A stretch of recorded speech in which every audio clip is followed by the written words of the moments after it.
नमस्कार आप सभी को। हमारा YouTube चैनल क्रांति का विचार, आप सभी का स्वागत है, वंदन है। ये जो YouTube चैनल की शुरुआत मेरे द्वारा जो की गई है, आपके बीच ऐसे एक लेखक को गुमनाम लेखक को मैं लेके आऊँगा, जिनके संघर्ष को, जिनके पुरुषार्थ को आप सभी के बीच में प्रस्तुत करूंगा। ऐसी महान विभूति है श्री कृष्ण सरहल। उनकी एक पुस्तक मुझे किसी विद्वान सज्जन द्वारा दी गई, जो पुस्तक का नाम है क्रांति कथाएं। क्रांति कथाएं ये पुस्तक है। आगे चंद्रशेखर आज़ाद जी का चित्र है, पीछे श्री कृष्ण जी सरहल का चित्र है।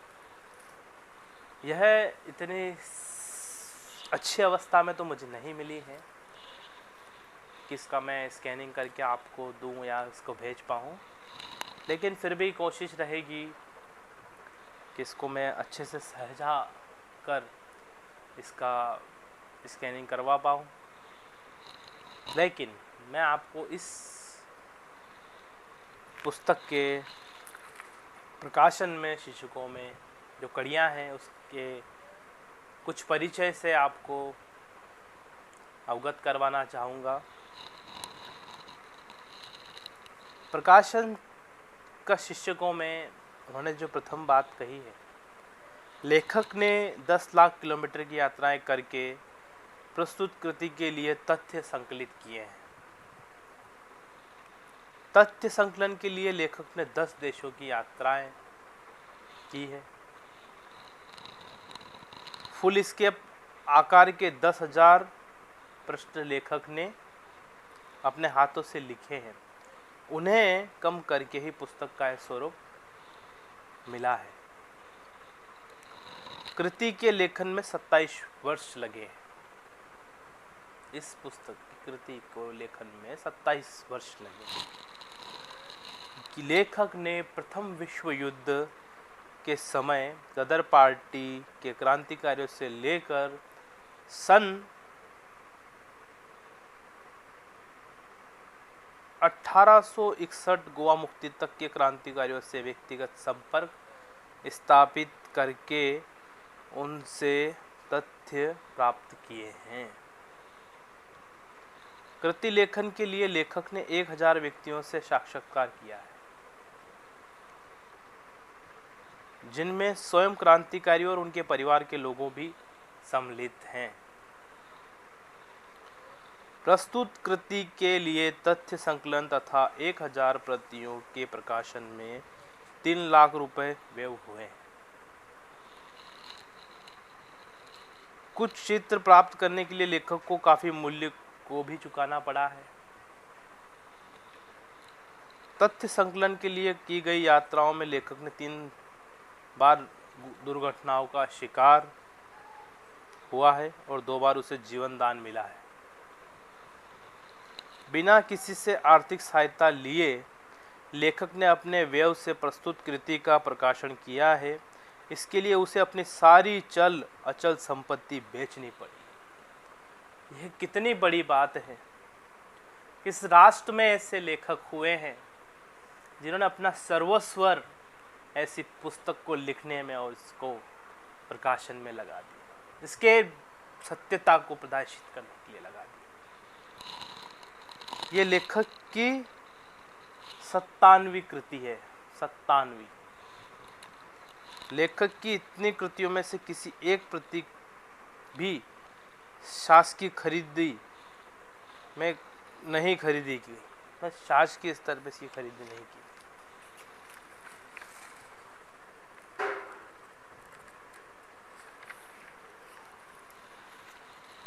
प्रकाशक लोग पुस्तक बेचकर जायदाद बनाते हैं।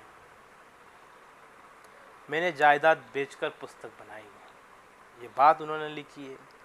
घटना उस समय की है जब सन 1863 में शहीद भगत सिंह की माता श्रीमती विद्यावती के दर्शन में पंजाब स्थित उनके गांव कटखर कला जा पहुंचा।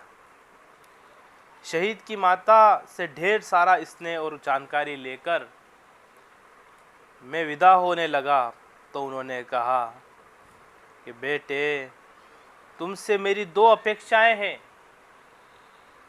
क्या तुम उन्हें पूरी करोगे?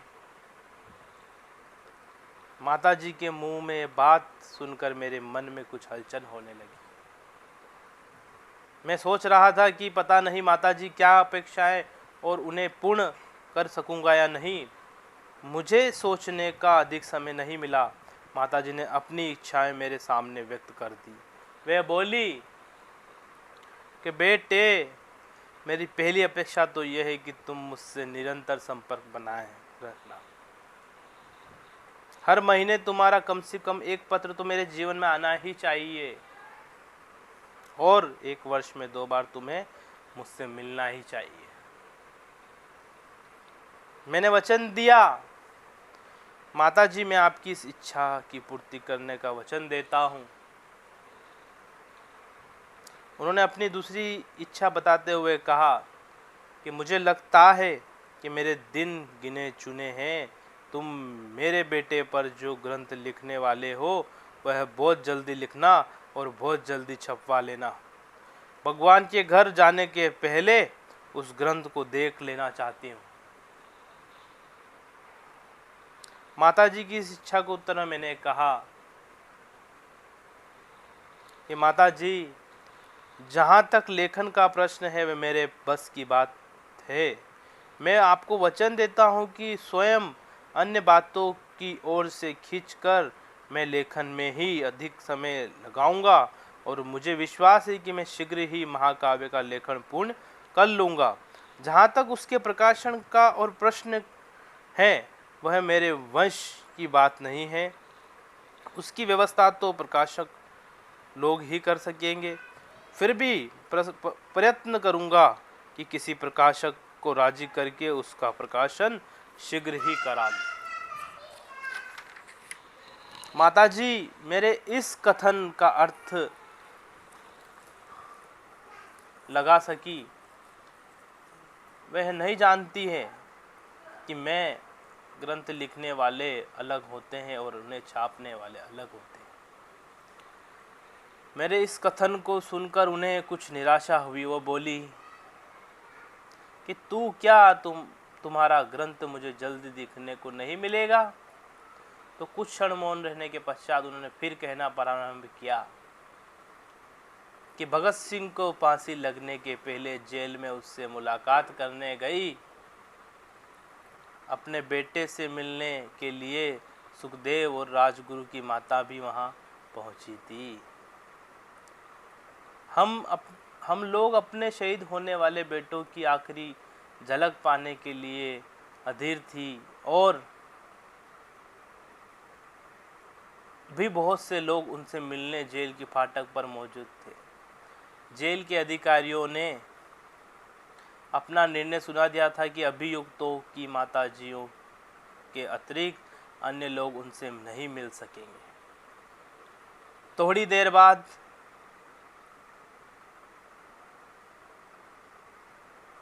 पश्चात भगत सिंह ने भी जेल के अंदर से अपना निर्णय भेज दिया। उनसे कहा था कि यदि सरकार हमें अपने देशवासियों से नहीं मिलने देती तो अपनी माताओं से भी मिलना हमें स्वीकार नहीं है।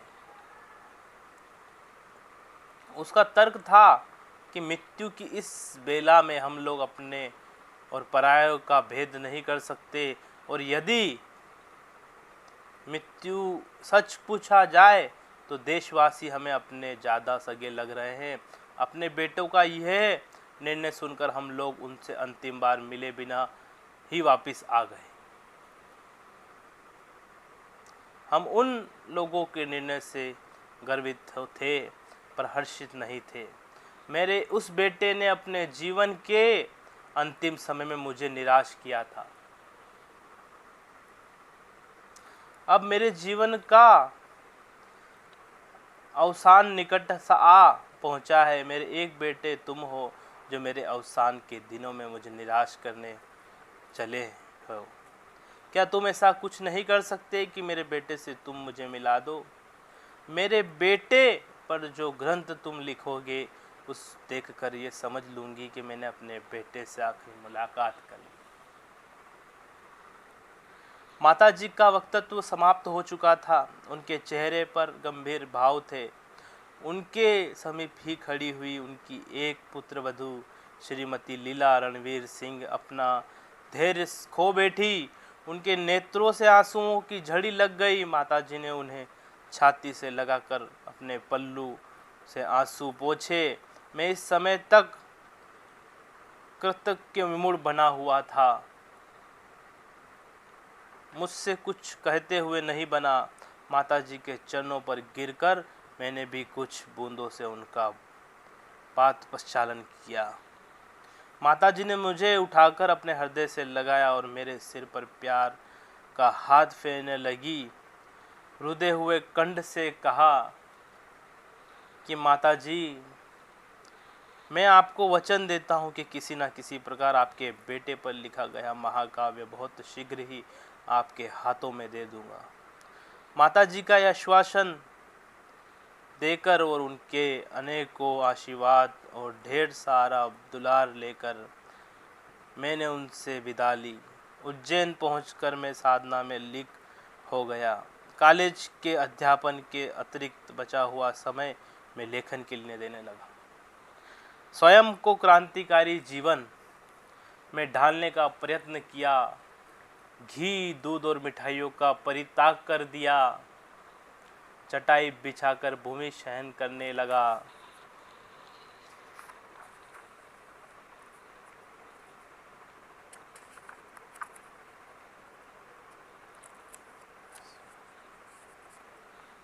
कवि सम्मेलन में जाना छोड़ दिया और विश्वविद्यालय से मिलने वाले सहपरिश्रमिक कार्य भी अस्वीकार करने लगा। मेरे इस व्यवहार को देखकर लोग मुझे पर हंसते थे। देर रात तक मैं लिखता रहता था और लिखते लिखते वहीं भूमि पर लुढ़क कर सो जाता था। शहीद की माता को दिया हुआ वचन मुझे चिंतित करता रहता। वही चिंता स्वप्न के रूप में उभर जाती थी। स्वप्नों के निरंतर माताजी के साथ ही रहता था। वह पूछती, क्यों बेटे, लेखन कहाँ तक पहुँच गया? मैं माताजी को अपने लेखन की प्रगति के विषय में बताता और महाकाव्य के कुछ अंश उन्हें सुनाता भी था। अक्सर वे उन्हें पल्लू में आंखें पोंछता हुआ पाता था। वे मुझे आशीर्वाद देकर चली जाती थी। नींद खुल जाने पर फिर लिखने बैठ जाता। तब तक लिखता रहता जब तक कि अपने लेखन से मुझे संतोष नहीं हो जाता। यह तो सपनों के संसार की बात थी। मैं पत्र लिखकर माताजी को लेखन की प्रगति की बात बताता रहता था। लेखन क्रम में एक बार फिर मैं माताजी के पास गया। कुछ घटनाओं पर उनका अभिमत जानना बहुत चाहता था। लगभग 1 वर्ष के ऊपर का समय लगा। शहीद भगत सिंह पर लिखा गया महाकाव्य पूर्ण हो गया। माताजी को यह खुशखबरी लिख भेजी। उन्हें यह भी लिखा कि उसे शीघ्र ही छपा लूँगा। मैं अपना काम समाप्त कर चुका हूँ। प्रकाशन के काम शेष था। मुझे आशा थी कि एक प्रमुख शहीद पर लिखे हुए महाकाव्य को प्रकाशित कराने में कोई कठिनाइयाँ नहीं होगी।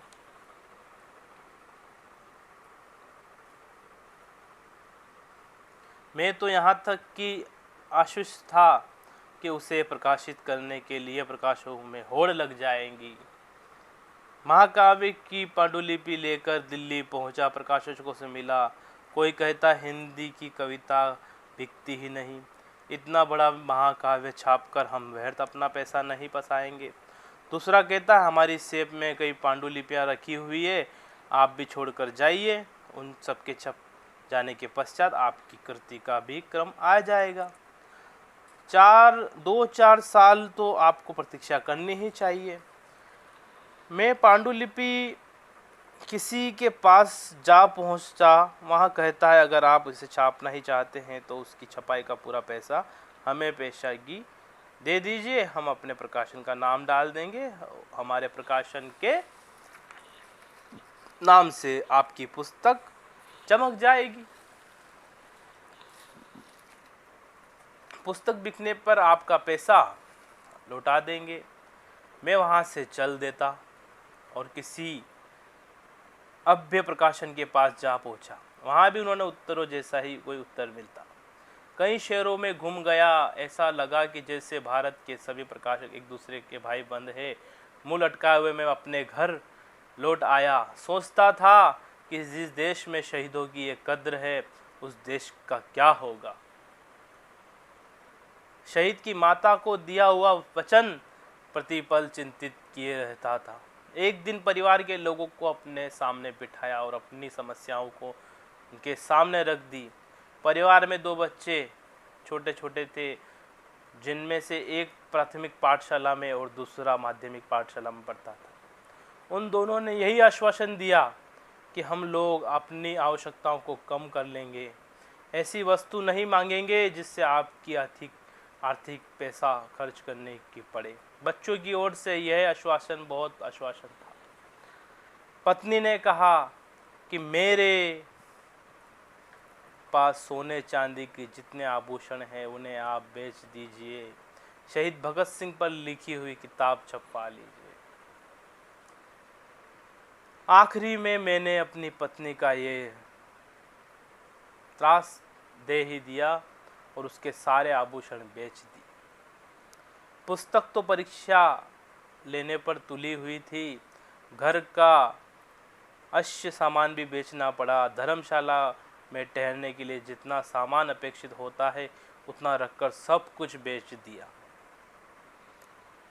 एक दिन कॉलेज से जब घर लौटा तो दोनों बच्चों ने मेरे हाथ में कुछ रुपए रख दिए। मैंने पूछा, ये रुपए कहाँ से लाए हो?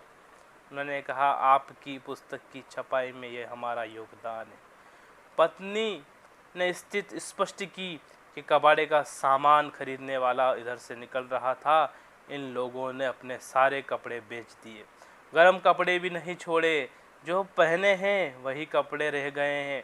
बच्चों का यह त्याग घोर योगदान देखकर मन प्रफुल्ल हो गया। दुष्परिणाम उन्हीं को भुगतना पड़ा। वह सर्दी के दिनों में ठिठुरते हुए स्कूल आते जाते थे। हम लोग आग्रह पर भी उन्हें अपने लिए नए कपड़े नहीं सिलवा पाए। उनका साथ देने के लिए हम लोगों ने अपने अधिकांश वस्त्रों से विदा ले ली। पुस्तक द्वारा ली गई परीक्षाओं में हम लोग खरे उतरे थे। भगत सिंह महाकाव्य का प्रकाशित हो गया। उसे छपा हुआ देखकर सभी लोग खुशी से फूल नहीं फमाते थे। शहीद की माता को शुभ समाचार भेज दिए। उन्हें निवेदन भी कर दिया गया कि आप उज्जैन पहुंचकर उसका विमोचन करने की कृपा करें। ये निवेदन एक औपचारिक निवेदन था। 1% भी आशा नहीं थी कि वे आ सकेगी। मैं स्वयं उनके हालात देखकर आया था। अपने मकान के एक कमरे में दूसरे कमरे में भी मैं चलकर नहीं जा सकती थी। उनका कोई पुत्र उन्हें गोदी में उठाकर वहां पहुंचाता था। सोच रहा था कि माताजी उत्तर आएगा, वे लिखेगी, बेटे तुम ही मेरे पास आ जाओ। उनका उत्तर आ गया। उन्होंने लिखा था कि बेटे मैं तुम्हारे ग्रंथ की भेंट स्वीकार करने उज्जैन पहुंच रही हूँ।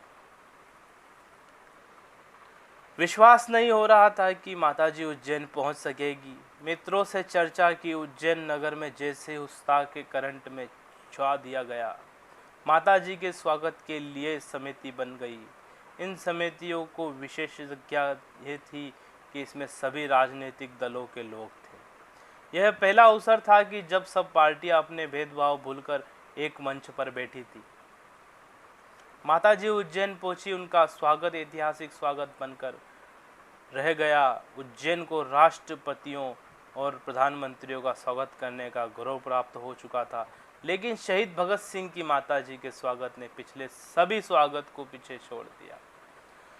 दूर दूर तक के गांव खाली हो गए और उनके निवासी माताजी के दर्शनों के लिए उज्जैन पहुंच चुके थे। जिस बगदी में बिठाकर माताजी का जुलूस निकाला गया वह 7 बार हार फूलों से भर गई।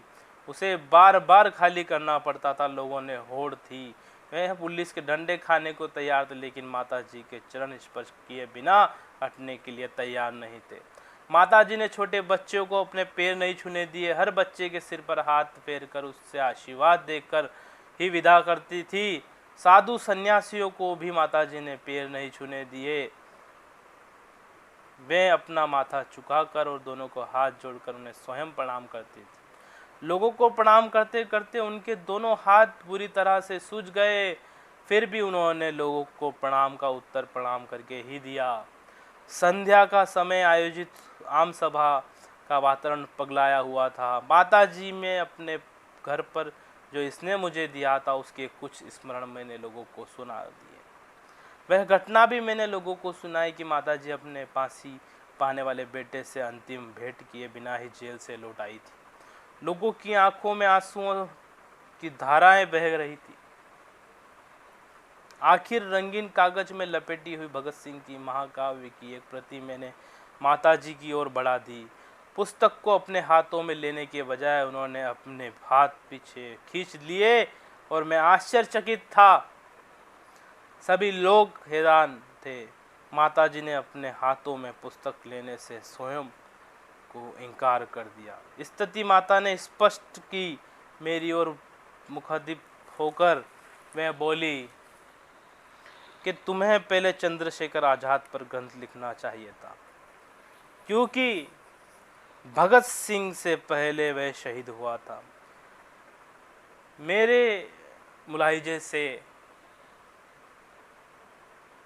तुमने पहले भगत सिंह पर ग्रंथ लिख डाला। अगर तुम अपने नगर वालों के सामने यह वादा करो कि तुम्हारा अगला ग्रंथ चंद्रशेखर आजाद पर लिखा जाएगा तो मैं इस ग्रंथ की भेंट स्वीकार करूंगी, अन्यथा नहीं। माताजी की इस महानता को देखकर सभी लोग मुग्ध हो गए।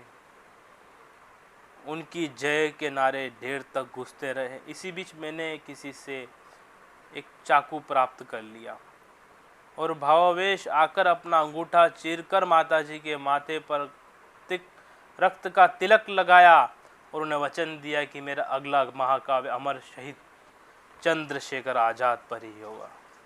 माताजी ने आश्वस्त होकर भगत सिंह के महाकाव्य का विमोचन किया और विमोचित प्रति को चूमकर अपनी गोद में रख लिया और लोगों को संबोधित करते हुए और महाकाव्य की प्रति की ओर संकेत करती हुए बोली, जिसे मैंने लाहौर में खोया था उसे उज्जैन में पा लिया है। मुझे लगता है जैसे मेरा बेटा भगत सिंह गोद में आ गया है, बैठा है। जब मैं इसकी पंक्तियाँ पढ़ती हूँ तो मुझे लगता है मेरा बेटा मुझसे बातें कर रहा है। सैकड़ों समीक्षक भी महाकाव्य को जो मूल्यांकन नहीं कर सकते थे उससे कहीं अधिक माताजी ने कर दिया था। अपनी साधना से कहीं अधिक बड़ा पुरस्कार मुझे मिल चुका था। मेरा मन बढ़ गया। एक वर्ष में अंदर ही शहीद चंद्रशेखर आजाद का महाकाव्य लिखकर माताजी को दिया हुआ अपना वचन पूरा कर दिखाया। उज्जैन के स्वागत के पश्चात भारत के अन्य नगरों में भी उनके स्वागत हुए। आयोजनकर्ताओं को मेरा पता देकर मुझे अवश्य बुला लेती थी। यदि कभी पत्र लिखने में विलंब हो जाए तो उनका पत्र आ जाता था। उसकी शिकायत होती थी, बेटे बहुत दिनों से तुम्हारा खत नहीं आया, क्या तुम अपनी माँ को भूल गए हो? मुझे उम्मीद है कि लौटती डाक से तुम्हारा खत जरूर आएगा। शहीद माता से मिला, इसने मेरे जीवन में अमूल्य निधि है। मैं बचपन में ही मातृविहीन हो गया था।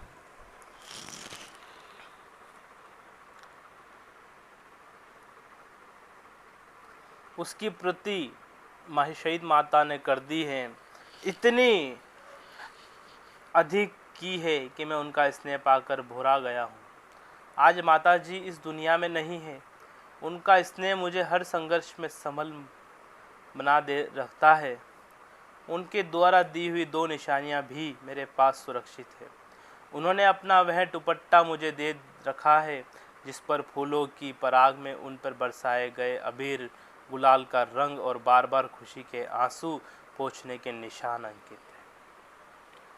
उत्तर प्रदेश के मिर्ज़ापुर नगर के गुरुद्वारा साहब में जो सरोपा उन्होंने मुझे भेंट किया था, उसके साथ एक कटार भी भेंट में दी थी। वह कटार भी मेरे पास सुरक्षित है। माताजी से मिली प्रेरणा में से बल पाकर मैंने अपना लेखन शहीदों और क्रांतिकारियों तक ही सीमित कर लिया है। सोचता हूँ कि इतने बड़े देश में इन भूले बिसरे ददचियों पर लिखा वाली भी तो कोई होना चाहिए। लिखता जो रहा हूँ और भी लिखना है। 4 भूमिकाएं एक साथ लिखनी पड़ती है। तत्संकलन के लिए देश और विदेश में घुसना, स्वयं सारे प्रलोभनों में से खींचकर साधनपूर्ण लेखन में जुट जाना, अपने पैसे से पुस्तक का प्रकाशन की व्यवस्था करना, छपी हुई पुस्तक के गट्ठे लादकर फेरी लगाते हुए कभी कभी फुटपाथ पर रखकर उन्हें भारत के विभिन्न नगरों में लागत मूल्य पर बेचना। इस क्रम में संघर्ष तो करना ही पड़ता है। इस पर कभी कभी अपमान के कड़वे घुट भी पीने पड़ते हैं। मुझे किसी से तनिक भी शिकायत नहीं है। मन के किसी कोने में कहीं भी कोई कुष्ठा नहीं है। किसी सम्मान की तनिक भी लालसा नहीं है। इच्छा है तो केवल यही है कि क्रांतिकारियों की समूची पीढ़ी विदा हो जाए, उसके पहले उनसे तथ्य प्राप्त करके कुछ लिख दूं। जब संघर्ष करते करते मन टूटने लगता है तो शहीद भगत सिंह के शब्द शक्ति का प्रदान करने लगते हैं। घटना का प्रकार है, भगत सिंह को फांसी होने वाली थी। जेल के दरोगा ने उसके साथियों से आखिरी मुलाकात करा दी और विदा होते हुए साथी लोग भावुक हो गए और शिव वर्मा की आंखों में आंसू झलक आए। भगत सिंह ने साथी शिव वर्मा को रोते हुए देखकर कहा कि ये भावुक बनने का समय नहीं है। मैं तो कुछ ही दिनों में सारे झंझटों से छुटकारा पा जाऊंगा, लेकिन तुम लोगों का लंबा सफ़र करना पड़ेगा। मुझे विश्वास है कि तुम उत्तरदायित्व की भारी बोझ के बावजूद इस लंबे अभियान में तुम थकोगे नहीं, पस्त नहीं होंगे, हार नहीं मानोकर रास्ते में बैठे नहीं जाओगे। मैं सोचता हूँ कि ये बात मुझ पर भी लागू होती है। स्वच्छता से ओढ़े गए संघर्षों में मेरे लिए ना तो गिले शिकवे हैं, अवसर है, और ना ही हार मानकर बैठे जाने की अब तो गति है, नियति बन गई है। 65 वर्ष की आयु में भी साल में लगभग 10 महीने मुझे घूमते रहना पड़ता है। पीठ पर किताबों के गत्थे लादने पड़ते हैं, किसी न किसी गली में फुटपाथ पर आबाद करना पड़ता है। एक ही तमन्ना है, कुछ और लिख जाऊं। व्यवस्था ने मुझे प्रकाशक बना दिया, लेकिन मैं स्वयं से ही प्रश्न करता हूँ कि क्या प्रकाशक हूँ। नेताजी सुभाष पर लिखने के पूर्व मैंने उन देशों का भ्रमण किया जहाँ नेताजी के चरण पड़े और देशों के दीवानों का खून बहा। उन देशों के वनों में और पर्वतों में घूमता रहा जहाँ भारत की आज़ादी की लड़ाइयाँ लड़ी गई। इस भ्रमण क्रम में पुरखों का दिया हुआ मकान भी बिक गया। मुझे और प्रकाशकों में ये भी फर्क है कि लोग किताबें बेचकर जायदाद बनाते हैं, मैंने जायदाद बेचकर किताबें बनाई। आपको लग रहा होगा कि अपने विषय में मैं कुछ अधिक लिख गया हूँ। लीजिए, यही समाप्त किए जाता हूँ। क्रांतिकारियों का सानिध्य कुछ दुर्लभ स्मरण है, वह अन्यंत्र लिखूंगा। ये प्रकाशक ने अपना परिचय दिया और अपनी बातों को रखा है कि कैसे उनके जीवन में संघर्ष का प्रारंभ हुआ लेखन की। आगे की इसी कड़ी में क्रांति के विचार के इस YouTube चैनल पर आपको जो इन्होंने अपने जीवन में यात्राएं करके 10 लाख किलोमीटर की यात्राएं करके अपना सर्वस्व निछावर करके जिन क्रांतिकारियों से मुलाकात करके, उनके परिवारों से मुलाकात करके, उनके विषयों में जितना लिखना उनसे बना है, उतना उन्होंने जो लिखा है वैसे उसे वैसा कैसा ही उसी स्वरूप में मैं आपके बीच इस चैनल के माध्यम से रखूँगा। यही मेरा प्रयास रहेगा। आप मुझसे जुड़ सकते हैं। इस चैनल को आप सब्सक्राइब कीजिए, शेयर कीजिए और मेरे साथ जुड़े रहिए। धन्यवाद।